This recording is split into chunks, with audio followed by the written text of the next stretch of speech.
It's 3:17 p.m. on a Wednesday afternoon in September. A woman sits at her desk in a Chicago office building typing an email. Mid-sentence her hands stop. She looks at the screen.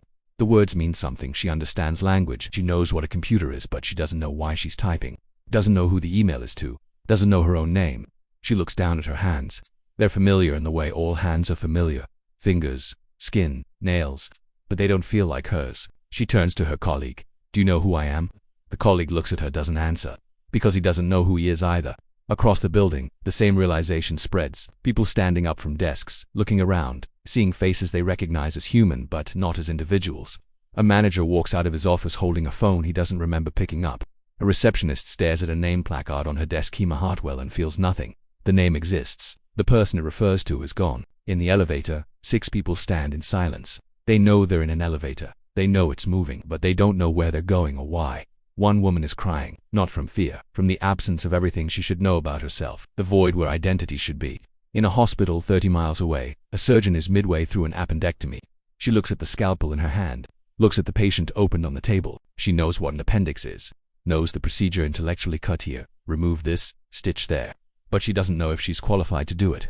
Doesn't remember medical school, doesn't remember her patients, doesn't remember why she's wearing scrubs or why her hands are inside another person's body. She steps back. The assisting nurse looks at her, confused. The nurse doesn't remember being a nurse, doesn't know the patient. The anesthesiologist monitoring vitals doesn't recognize the numbers as meaningful beyond their abstract value. The surgery stops, not because of crisis, because no one in the room remembers their role. A school in Philadelphia descends into quiet chaos. A teacher stands in front of 30 children and doesn't know why. The children look at her. She looks familiar the way all adults look familiar to children taller, older, in charge, but they don't know her name, don't remember her voice. A boy raises his hand and asks, "Who are you?" She doesn't answer because she doesn't know. The children start standing, walking to windows, sitting on the floor. No one is misbehaving, they're just unmoored. In another classroom, a girl is crying because she doesn't know why she's here or who these people are. Another child comforts her without knowing why. The instinct to help exists independent of identity. In a suburban home in Texas, a man stands in his kitchen holding a cup of coffee. He doesn't remember making it. A woman sits at the table. He looks at her. She's familiar. Her face, her presence, but he doesn't know her name, doesn't know if she's his wife, his sister, a stranger. She looks at him the same way. They sit in silence for 20 minutes. Upstairs, a child wakes from a nap, starts crying. The man goes to the room, sees the child, feels an instinct to help but no recognition, picks the child up because the crying is distressing. The child doesn't recognize him, cries harder. The woman comes upstairs, takes the child.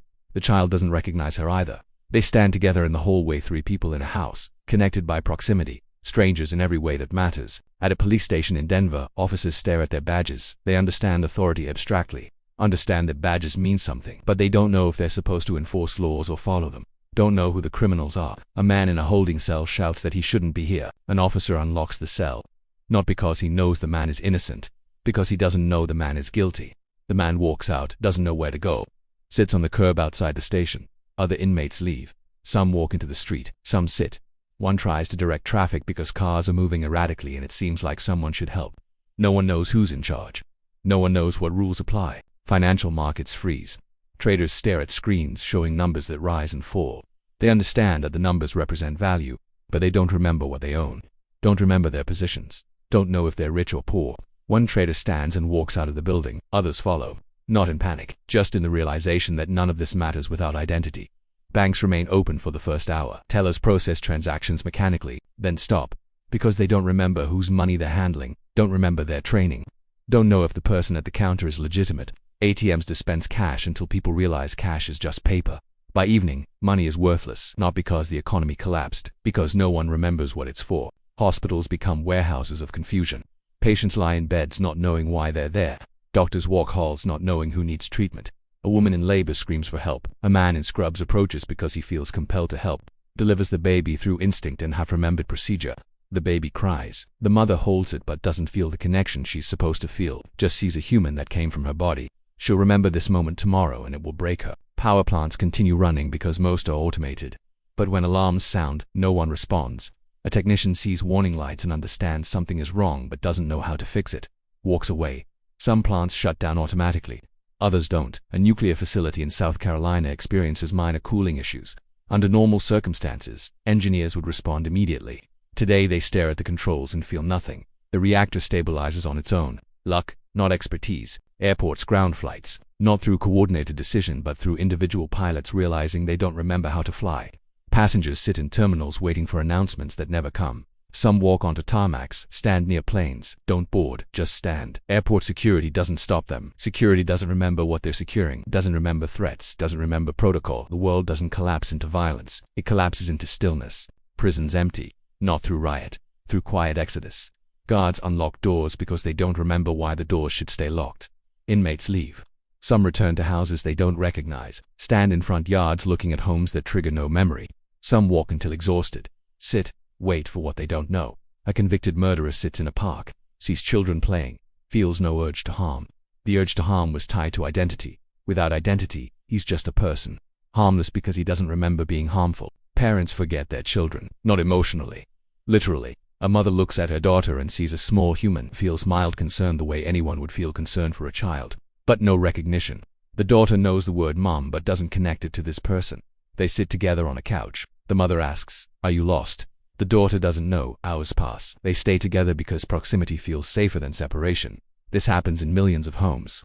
Families becoming groups of strangers living in the same space. Elderly people in nursing homes call for help. Staff respond but don't know who these people are. Don't remember care routines.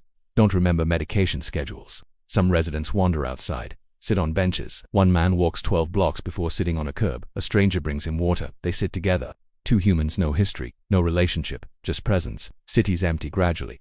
People leave buildings and walk, not toward destinations, just away from enclosed spaces. Streets filled with walkers, silent, not panicked, just moving. A man in New York walks for 3 hours, stops at Central Park, sits. Hundreds of others do the same. The park fills with people sitting on grass, benches, pathways. No one speaks. They don't know each other, don't know themselves, nothing to say, just existing, breathing, waiting. Some people feel terror, others feel relief. A woman who spent her life defined by trauma sits on her apartment floor and feels lighter than she's felt in years. She doesn't remember the abuse, doesn't remember the shame. For the first time since childhood, she exists without the weight of her past. She cries, not from loss, from the peace of not knowing who she was supposed to be. A CEO stands in his corner office, doesn't remember building the company, doesn't remember the pressure, the deadlines, the expectations. Looks out at the city and feels nothing, not emptiness, neutrality. He leaves the building. Walks to a park, sits. Tomorrow he'll remember and the pressure will return. Today he's free. A soldier at a base in Virginia stares at his rifle, knows it's a weapon, doesn't know who the enemy is, doesn't remember orders, doesn't remember why he's wearing the uniform, sets the rifle down, walks outside, sits. Other soldiers do the same. Weapons left in armories, tanks idling, no one to drive them, no one to fight. Wars pause, not through treaties, through amnesia. Parents searching for children wander streets calling out, but they don't know what names to call. Don't remember faces well enough to identify. A father finds a child who might be his. The child doesn't recognize him. He takes the child's hand anyway. Walks. They'll find out tomorrow if they belong to each other. Today they're just two people holding hands in uncertainty. Night falls. Cities are dark, not from power loss, from absence. No one turned on lights because no one remembers their homes well enough to navigate them. People sleep in strange places. A woman sleeps in a car she doesn't know is hers. A man sleeps in a hotel lobby. Families cluster in living rooms on floors, together but separate. Children sleep in parents' arms. The parents don't remember loving them but hold them anyway. Instinct deeper than memory. Emergency services stop functioning. Firefighters see fires but don't remember how to fight them. Ambulances sit idle. A man having a heart attack collapses on a sidewalk. A stranger performs CPR, not because they remember being trained, because they saw it once somewhere, and the muscle memory remains. The man survives. Tomorrow neither will remember this, but it happened at exactly 3:17 p.m. The next day, 24 hours after it began, memory returns, instantly, completely. A woman in Chicago is walking through a park mid-step. She remembers her name, her job, her life. She stops, looks around, sees hundreds of people having the same realization simultaneously. She checks her phone, 47 missed calls, texts from her husband, her mother, friends. She remembers she has a husband, remembers leaving the office yesterday and nothing after. Panic. She runs not toward home, just runs, because movement feels like control and she has none. In the hospital, the surgeon remembers mid-step in a hallway, remembers the surgery, remembers leaving a patient open on the table. Runs to the OR, the patient is gone. Transferred to another room closed by someone else or maybe not. She doesn't know, spends the next hour finding out. The patient survived. Someone finished the surgery. She doesn't know who. Doesn't remember their face. Just knows she abandoned someone and they lived despite her. The family in Texas remembers. The man looks at the woman, his wife.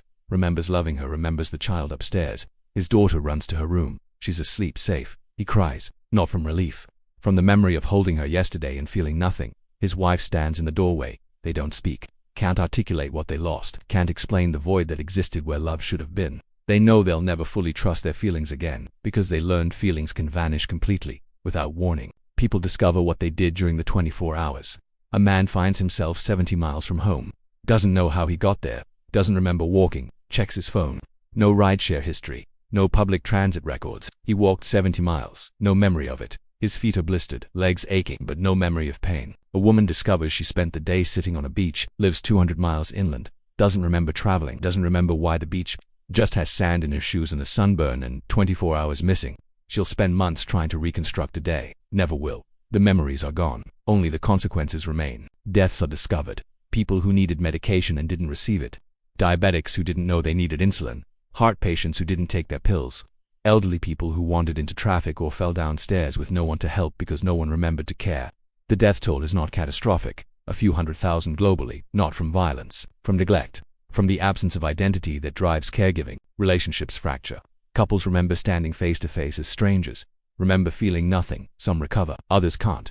A husband tells his wife, "I looked at you and felt nothing." She knew that was there, felt the same. But hearing it destroy something, they separate, not from anger, from the knowledge that love is fragile, that the person you die for can become a stranger in an instant. And if it happened once, it could happen again. Children develop attachment disorders. They remember their parents forgetting them, remember crying and not being comforted, not because parents refused, because parents didn't recognize them. A 5-year-old wakes screaming every night, terrified her mother won't remember her in the morning. The mother holds her promises, but both know promises mean nothing against forces that can erase identity without warning. Governments issue statements, attempt explanations. None satisfy scientists. Study the event. Find no cause, no radiation, no chemical, no virus, nothing in the brain changed. Memories just stopped being accessible for exactly 24 hours, then returned completely. The medical community has no framework for this. Memories don't pause. They're encoded, stored, retrieved. They don't just turn off and on, but they did, and no one knows why. Legislation follows. Protocols for memory loss events. Automated systems designed to function without human identity. Hospitals implement AI backups. Power grids hardened critical infrastructure designed to run for 48 hours without conscious human oversight, just in case. Because if it happened once, it could happen again. The world adapts to living with the possibility that everyone could forget who they are at any moment. People change. Some become obsessed with documentation, recording their lives constantly, writing down who they love, what matters, their purpose, just in case. Others let go.